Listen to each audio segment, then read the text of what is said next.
안녕하십니까. 메인정보시스템 대표이사 박익현입니다. 저희 회사 IR에 대해서 발표드리겠습니다.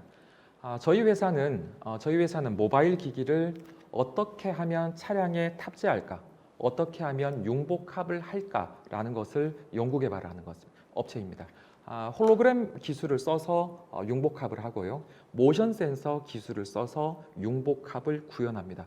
구현에 대한 목적성은 이 스마트폰은 사실 운전하는 모든 운전자가 가지고 있거든요. 그래서 범용성이 형성이 되는 장비로 가장 많은 데이터를 수집할 수 있다라는 팩트로 시작을 합니다. 어떻게 하면 차량에 융복합을 할까? 어떻게 하면 융합 구현을 해서 저희들이 원하는 데이터를 수집할까라는 팩트로 연구 개발하는 업체입니다. 목차 구성에 대해서 1번부터 7번까지 말씀드리고 있고요.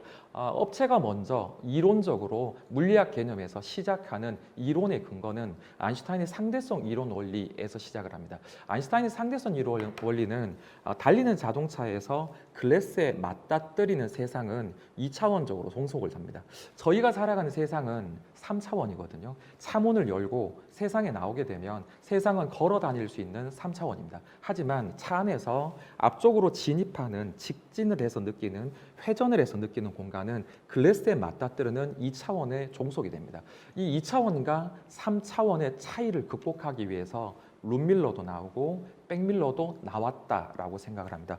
그러한 아날로그식 기기들이 디지털화 바뀌고 있습니다. 어라운드 뷰라는 게 나왔고요. 자율주행이라는 게 나왔고 인포 시스템이라는 게 나왔고 운전자 보조 디바이스라는 게 나왔습니다. 모든 것들이 아인슈타인의 상대성 이론 원리라는 물리학의 개념에서 시작해서 산출물이 나오지 않았을까라는 컨셉으로 연구 개발을 하는 업체입니다.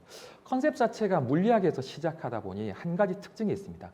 한 가지 디바이스에 머무르는 것이 아니라 6개월마다 새로운 디바이스가 계속 나오고 그 산출물들이 국민적인 공감대를 얻고 상당히 클라우드 영역에서 환영을 받는다라는 것들의 팩트가 있습니다.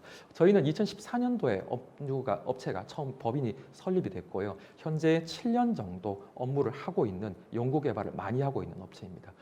상당히 많은 특허들이 있었고 팩트 구성 중에 하나는 애트리에서 모션 센서 관련해서 기술 이전을 해서 발전을 시켰습니다. 삼성에서 홀로그램 관련으로 기술 이전을 해서 발전시켰습니다. 두 가지를 융복합을 해서 6개월마다 새로운 산출물들이, 결과물들이, 디바이스들이, 제품들이 계속 나온다는 것이 특허성이 있고 특징론이 있습니다.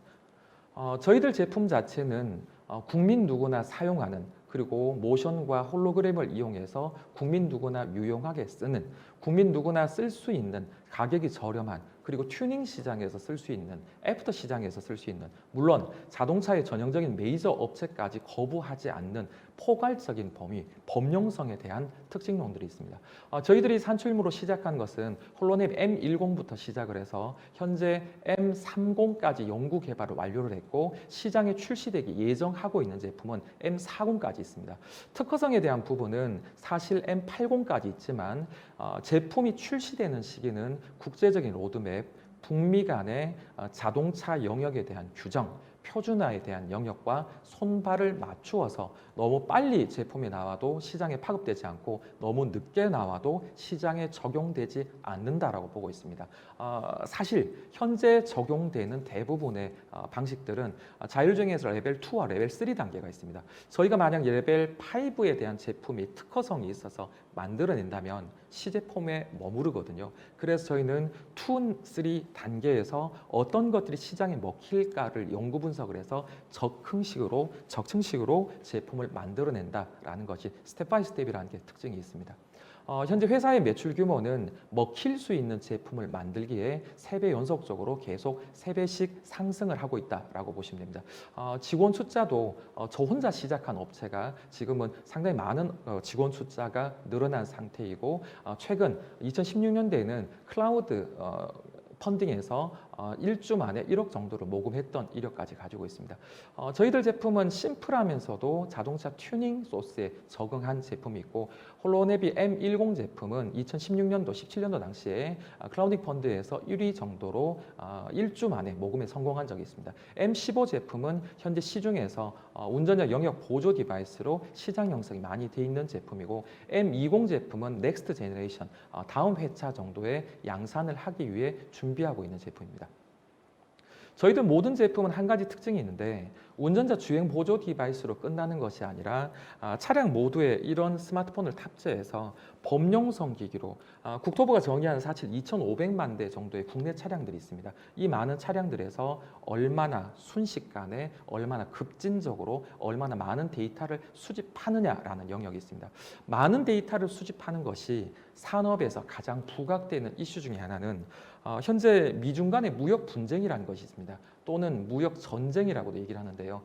사실 이제 미중 간의 새로운 먹거리로 도달해서 지적 재산권에 대한 좀 전쟁이라고 말씀드려야 될까요? 무역 분쟁이라고 말씀드려야 될까요? 그 이면에는 지적 재산권에 대한 전쟁이 있다라고 봅니다. 그 많은 먹거리, 그 많은 지적 재산권 중에 가장 히든 포스가 5G에 대한 것과 자율주행에 대한 것입니다. 이 시장을 누가 점유하느냐는 기존의 메이저급 자동차 업체들이 아닌 ICT 업체들, 애플도 있고 테슬라도 있고 MS라는 업체도 있습니다. 그러나 이 업체들이 전형적인 자동차 업체들과 싸워서 어떤 표준화에 대한 선전까지 가는 데는 저는 가장 중요한 것이 데이터의 싸움이라고 봅니다. 데이터를 얼마나 많이 획득하느냐가 결국에는 이 표준 시장 영역을 차지할 수 있을 거고 표준화는 국민 누구나 얼마나 손쉽게 접근하느냐가 팩트라고 봅니다. 그래서 테슬라도 라이다나 레이다처럼 값비싼 것이 아니라 가격이 저렴한 카메라로 접근하지 않았을까라고 봅니다. 제가 손안에 쥐고 있는 카메라 영역은 S20 울트라라는 제품이며 카메라 4개 정도를 장착을 하고 있습니다. 이런 4개의 카메라, 2개 이상의 카메라들을 저희 홀로네비에 탑재해서 주행 보조 디바이스 영역으로 운전자에게 주행에 대한 안정성을 주고 주행에 대한 안정성을 주면서 데이터를 수집하는 영역이 저희들 사업 영역입니다. 이 영역에 대해서 포항공대가 저희들 쪽에 어떤 투자나 같이 협업에 대해서 얘기를 하고 있고요. 해외 인도나 다른 업체들, 스위스 업체들도 아다스에 대한 영역들 관련으로 저희 업체와 콜라보를 요청하고 있습니다. 최근에 폭스바겐에서는 저희 회사를 M&A 하려고 진행을 했던 메일들이 현재 표기가 되어 있습니다. 절충을 했었고 자동차 모션 센서를 탑재하면서 데이터 수집하는 영역에 대해서 BMW와 폭스바겐이 주고받은 메일에 대해서 이런 업무를 했었다라는 근거 서류로 제출하고 있습니다. 전 세계에서 사실 미국과 중국이 자율주행에 대한 시장을 선도하고 있습니다. 그러한 영역은 저희 나라가 그 영역이 가장 중요하고 중요한 영역 중에 긴급하다는 것과 동일합니다.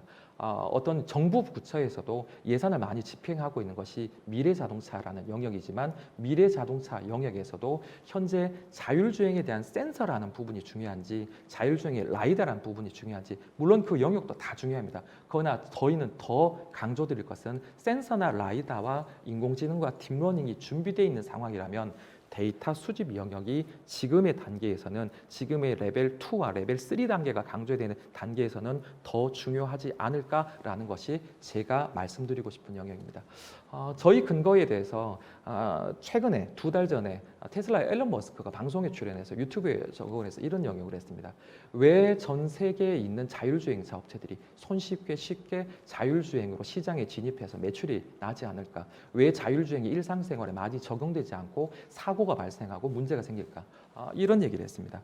주머니 속에 모든 사람들이 데이터 영역이 있는데 이 데이터를 쉽게 꺼내놓지 않기 때문에 자율주행에 대한 시대가 개막되거나 쉽게 진입하지 않고 있다. 주머니 속에 있는 데이터를 가장 많이 가지고 있는 것은 개인 각자입니다. 개인 각자가 가지고 있는 데이터 영역을 가장 많이 수집할 수 있는 것이 모바일 영역입니다. 이 모바일을 차량에 어떻게 부착하는지가 저희들 영역이고 데이터를 수집하는 영역까지가 저희들 영역입니다. 저희 회사가 투자를 받을 수 있도록 도와주십시오. 국제 표준화 기술에 부합되는 많은 데이터를 수집할 수 있습니다. 구글이 5년간 수집했던 데이터를 국민 모두가 모으는 2,500만 대 중 2,000만 대가 반자율주행차입니다. 반자율주행차에 저희들 홀로네비를 탑재해서 24시간 이내에 구글보다 더 많은 데이터를 수집할 수 있습니다. 만약 저희 홀로네비가 판매된다면. 국토부에서 필연성, 개연성에 대해서 말씀드렸지만 국토부는 오랫동안 CTIS 웨이브 통신 단말기 차량 간 융합 통신에 대한 양방향 통신 자체를 국가 로드맵으로 오랫동안 개발했습니다. 그 로드맵에 대한 영역까지 저희들과 일치합니다. 어떻게 하면 IoT 산출물에서 데이터를 수집을 하고 그 데이터로 인해서 산출된 인프라를 부합을 해서 양방향으로 데이터를 보내고 받는지 영역 자체가 국가적인 이슈 팩트, 국가적인 미래상 전략 구조가 저희들이 연구 개발한 속도와 부합된다는 것을 강조하고 있습니다.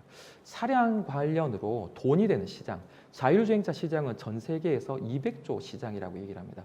국내에서는 현재 1조 정도 시장이 형성이 되어 있습니다. 이 1조 정도 되는 시장에서 가장 먼저 시장에 진입할 수 있는 것은 운전자 보조 디바이스 영역, 인포 시스템, 그리고 자율주행 시장 중에 인포 시스템과 운전자 보조 디바이스 시장이 가장 먼저 열릴 겁니다. 이 두 가지 열리는 시장에 저희들 산출물, 제품들은 부합되어 있습니다. 단, 이 방송을 보고 계신 다른 분들이 저희들한테 메이저급 투자를 해주신다면 그 메이저급 투자는 상당히 많은 기대 요소로 작용할 거고 상당히 많은 수익성으로 부합될 수 있습니다.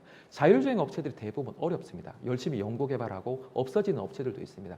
특허성이 많지만 어려운 업체들도 있습니다. 저희 산출물 나오고 있고 열심히 영업활동하고 있고 문 대통령께서 해외 경제사절단으로 6회 연속 동행을 했던 이력까지 가지고 있고 해외 많은 바이어들을 알고 있습니다. 저희 산출물들이 해외에서 더 많은 수출 계약을 하고 판매될 수 있도록 저희 기업을 도와주십시오. 이상입니다.